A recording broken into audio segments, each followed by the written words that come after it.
Over the course of about 3 years, Alex Bregman was one of the top players in baseball. And as far as third baseman went, you could make the argument that he was the best. He hit, he had a good glove, and played with some flair, almost like he had a chip on his shoulder. He was loud, full of energy, and a really fun player to watch, especially if you were a Houston Astros fan. He ended up going on to have a year where he damn well near almost won the American League MVP award, but what followed was not pretty.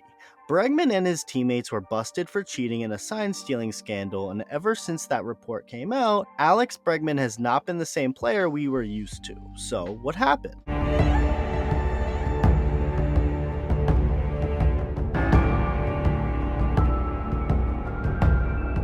Alex Bregman made his major league debut in 2016, and by 2017 was already the starting third baseman and a star in the league, helping a juggernaut Houston Astros team win the World Series.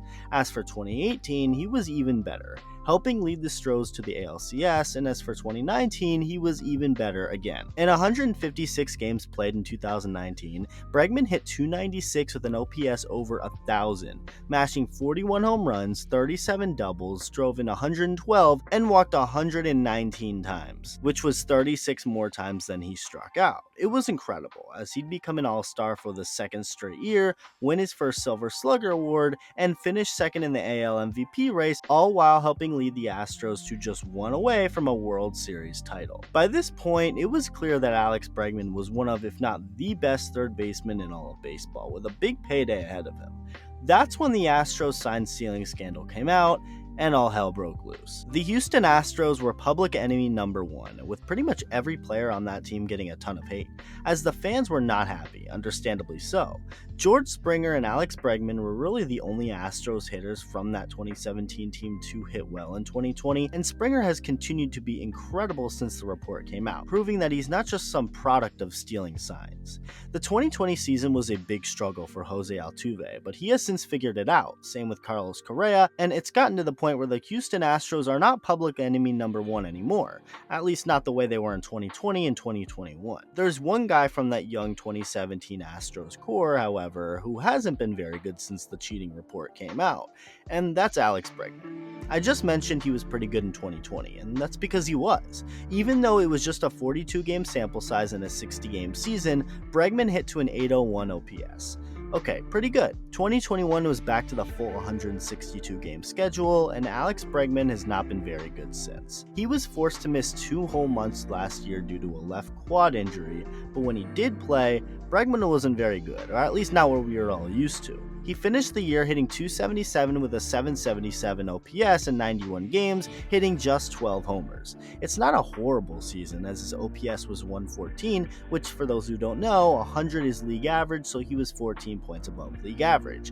He just wasn't the Bregman we knew before the scandal, and he has continued to not be. In 16 postseason games last year, Bregman hit .217 with an OPS barely above 600, and he's continued that here in 2022. In 2022, Alex Bregman has hit in the low 200s for his batting average and the low 700s for his OPS. He started out the season great, hitting .294 with a .923 OPS in his first 15 games. Since then, under 200 with an OPS around .650. He's not hitting for power anymore, he's really not hitting in general, and this is why. Astros writer James Yasko recently made a really interesting article with a deep dive into Bregman's struggles. According to the data, Bregman has been getting under the ball this year. Sinkers have been eating him up and is the pitch that the league is going to continue to throw at him until he figures it out. Bregman's also really struggled against lefties this season, hitting under 200 with an OPS in the mid 600s.